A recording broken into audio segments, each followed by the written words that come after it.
सुखपुरी नामक एक सुंदर राज्य था। इस राज्य का राजा उदयन था।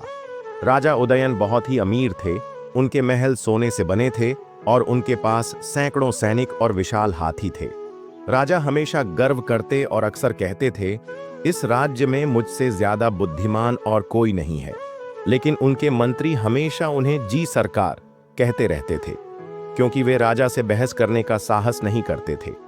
अब दूसरी कहानी के पात्र की बात करते हैं, जिसका नाम था मिलन। मिलन एक गरीब गौपालक था। वह हंसना जानता था और गांव के सभी लोगों को हंसाने का काम करता था। वह जानवरों से बात नहीं कर सकता था, लेकिन उसे विश्वास था कि वह बकरियों से बात कर सकता है। मिलन के अजीब व्यवहार को देखकर गांव वाले उसका मजाक उड़ाते थे, लेकिन फिर भी सब उसे पसंद करते थे। राजा ने घोषणा की, जो मेरे 3 सवालों के सही उत्तर देगा उसे मैं आधे राज्य का मालिक बना दूंगा, लेकिन अगर उत्तर गलत हुआ तो उसे 3 दिन की सजा मिलेगी। सभी लोग यह सुनकर चुप हो गए। डर के कारण मंत्री भी यह चुनौती स्वीकार करने की हिम्मत नहीं कर पाए। लेकिन मिलन मुस्कुराते हुए खड़ा हुआ और बोला, राजा जी, मैं जवाब दूंगा। सभी लोग हैरान हो गए। गौपालक राजा से बहस करेगा? राजा के 3 सवाल थे। 1, दुनिया की सबसे मीठी चीज क्या है? दूसरी, दुनिया का सबसे भारी चीज क्या है? तीसरी, दुनिया की सबसे चमकीली चीज क्या है? मिलन मुस्कुराते हुए जवाब देने लगा, 1, दुनिया की सबसे मीठी चीज प्यार है।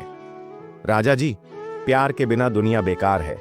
बच्चे को मां का प्यार, प्रेमी को प्रेम, आदमी को आशा का प्यार, यह मिठास कोई चीनी नहीं दे सकती। सभी दरबार वाले हंसते हुए ताली बजाने लगे। राजा उदयन थोड़ी देर के लिए चुप हो गए और फिर बोले, ठीक है, अगला सवाल। 2, सबसे भारी चीज मन का बोझ है। राजा जी, पत्थर से भी भारी चीज इंसान का दुख और चिंता है। कोई हमें माफ न करे, कोई हमें धोखा दे, ये सारे बोझ मन में गहरे होते हैं। राजा उदयन कुछ पल के लिए चुप रहे। यह बात उनके दिल को भी सही लगी। 3, सबसे चमकीली चीज सत्य है। राजा जी, सोना भी समय के साथ घिस सकता है, लेकिन सत्य कभी भी नहीं छिप सकता। सूरज को बादल ढक सकते हैं, लेकिन सूरज फिर भी चमकता है। सत्य भी ऐसा ही है। दरबार में अचानक खामोशी छा गई। राजा उदयन गंभीर हो गए और सोचने लगे। राजा ने गहरी सांस ली और कहा, गौपालक मिलन, तुमने मेरी आंखों में सच्चाई दिखाई। तुम गरीब हो, लेकिन बुद्धिमानी में तुम सबसे आगे हो। राजा ने घोषणा की, मैं मिलन को अपना सलाहकार बनाता हूं।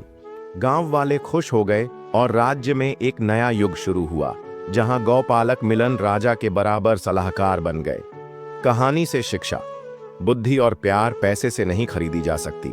गरीब व्यक्ति हमेशा मूर्ख नहीं होता, उसके पास भी गहरी समझ हो सकती है। प्यार, सत्य और मन की शांति जीवन की सबसे बड़ी चीजें हैं। असली ताकत यह है कि हम दूसरों को समझें और प्यार करें। आपको यह कहानी कैसी लगी? अगर आपको यह कहानी पसंद आई हो तो कृपया लाइक, कमेंट और सब्सक्राइब करना न भूलें।